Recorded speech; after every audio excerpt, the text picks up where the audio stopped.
E chega aí, pessoal, se eu disser para vocês que o mercado brasileiro está nos oferecendo uma oportunidade única, mas é aquela situação, só pega o ônibus quem está na parada. Hoje vamos falar sobre as chances incríveis que a Bolsa Brasileira está nos oferecendo agora.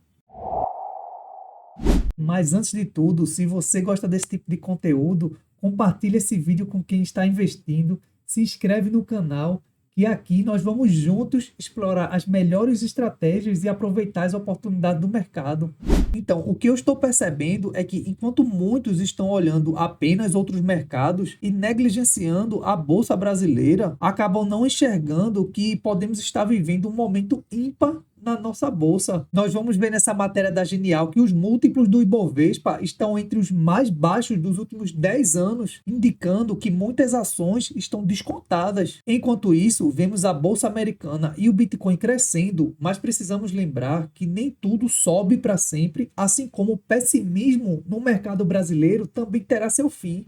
Mas antes de tudo, nós temos aqui uma frase do Warren Buffett, onde ele fala: seja cauteloso quando os outros estão gananciosos, e ganancioso quando os outros estão cautelosos, conectado à ideia de manter a racionalidade em momentos de alta ou baixa extrema. E em momento como este, é importante evitar extremos, como não se deixar levar pela euforia extrema de mercados em alta, como o Bitcoin e o S&P 500. Porque, como eu disse antes, se você não estava no ponto de ônibus quando ele passou, não adianta ficar no desespero para tentar pegar ele agora. Até porque nem tudo sobe para sempre. E por ser um mercado variável, nós temos que pegar as melhores oportunidades. E as melhores oportunidades aparecem quando o mercado está em queda e não em alta. Mas vejam como o fator psicológico ele é muito importante, porque é muito fácil você comprar e quando toda a mídia está falando bem, você está vendo o mercado crescendo. Mas não caia no pessimismo extremo de achar que a Bolsa Brasileira não tem recuperação, porque a história já mostrou que crises trazem as melhores oportunidades.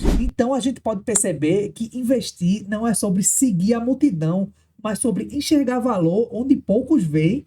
É durante períodos de crise ou ao som dos canhões que os melhores investidores começam a plantar as sementes de um futuro próspero. Como a gente pode ver aqui nessa matéria da Sono, durante períodos de crise, quando o mercado está em queda, surgem oportunidades para compra. O pessimismo e a incerteza prevalecem e os preços dos ativos caem, criando um ambiente propício. Por outro lado, quando os mercados estão em alta, o otimismo prevalece. Nesse momento, os preços estão subindo e a expectativa é de que tudo esteja perfeito. E segundo a matéria, esse é o momento de considerar a venda. Como a gente pode perceber, o mercado americano opera nas máximas históricas. Já se a gente for observar o Ibovespa, está com seu PL mais baixo dos últimos 10 anos. Isso significa que temos ações negociadas a preços muito atrativos. Mas voltando aqui para a nossa matéria da Genial, nós percebemos que o momento atual da Bolsa Brasileira é uma excelente oportunidade para quem quer construir patrimônio. E aí, de fato, quando você começa a olhar para o valuation do Ibovespa, a gente percebe que ele está sendo negociado a 7,5 vezes lucro e sua média fica em 10,8. Além disso, se a gente retirar Vale e Petrobras, que são as duas empresas com mais peso no Ibovespa, nós percebemos que a sua média fica de 12 vezes lucro.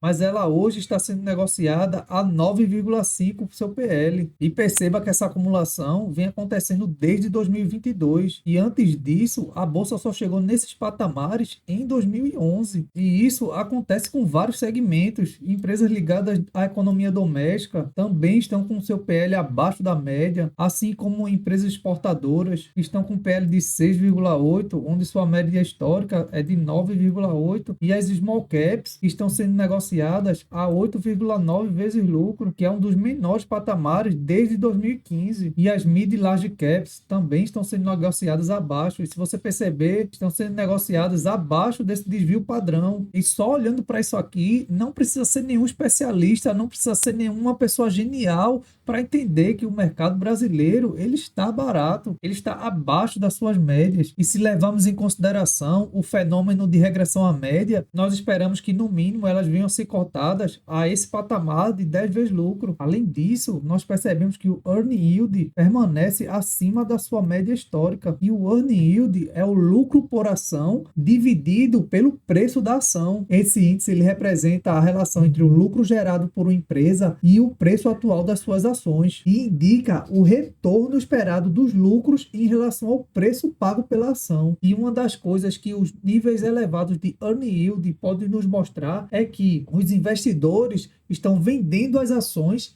e pressionando os preços para baixo, enquanto o lucro das empresas continua subindo. E essa pressão vendedora nós podemos identificar aqui no fluxo investidor, onde nós podemos ver que em novembro o mercado de ações registra uma nova saída de capital estrangeiro no valor de 378 milhões e o acumulado fica no valor de 31,6 bilhões no ano. Já enquanto aos investidores institucionais, houve uma saída de 455 milhões, sendo o 7º mês consecutivo de retirada e ficando um saldo negativo de 25,2 bilhões. E seguindo o fluxo contrário, nós temos os investidores pessoas físicas que têm um acumulado de 21, que tem um saldo positivo acumulado de 25,1 bilhões. Então, como nós podemos ver, os investidores estrangeiros, assim como os institucionais, que são os fundos de investimento, vêm retirando dinheiro mês após mês. E os investidores pessoas físicas, como eu e você, estão mantendo firmes os seus aportes. Mas aí a gente se pergunta por que a bolsa não sobe. Como a gente pode perceber aqui nesse gráfico de volume de negociação, os investidores estrangeiros em 2024 correspondem a 55% do volume de negociação da nossa bolsa, enquanto os institucionais e instituições financeiras correspondem a quase 30%. E nós, pessoas físicas, correspondemos a 13,7% do volume negociado. Mas veja que em 2020, o investidor pessoa física já correspondeu a 21,35%.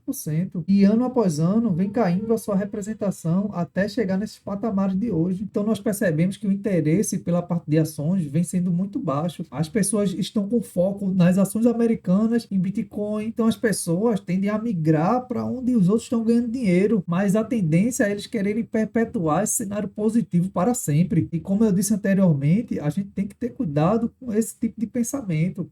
Assim como perpetuar esse cenário negativo da Bolsa Brasileira para sempre. Porque da última vez que isso aconteceu, quem permaneceu firme, manteve sua estratégia e teve paciência, foi privilegiado com um forte crescimento, além de receber bons dividendos. Como a gente pode ver aqui no índice de medo e ganância, que é outro gráfico que mostra o sentimento do mercado, no dia 19/11, nós percebemos que ele já chegou no patamar de pânico. Então, se a gente levar em consideração que nós devemos comprar quando os outros estão desacreditados, esse índice é mais um indicador que colabora com a minha opinião de que a Bolsa Brasileira está muito barata. E se a gente olhar para alguns números aqui, nós percebemos que as projeções para 2025, nós encontramos várias empresas que irão pagar um dividend yield alto e que tem um ROI satisfatório, como o Banco ABC, que o yield projetado para 2025 fica de 9,2%, ou aqui uma BBSE com yield projetado de 10,3%, um Bradesco com yield de 8,1%, a Bradespar com yield de 15,9%, além da Caixa Seguridade com yield de 9% e ROIs absurdos. Então, ao invés da gente ficar vidrado no preço da ação,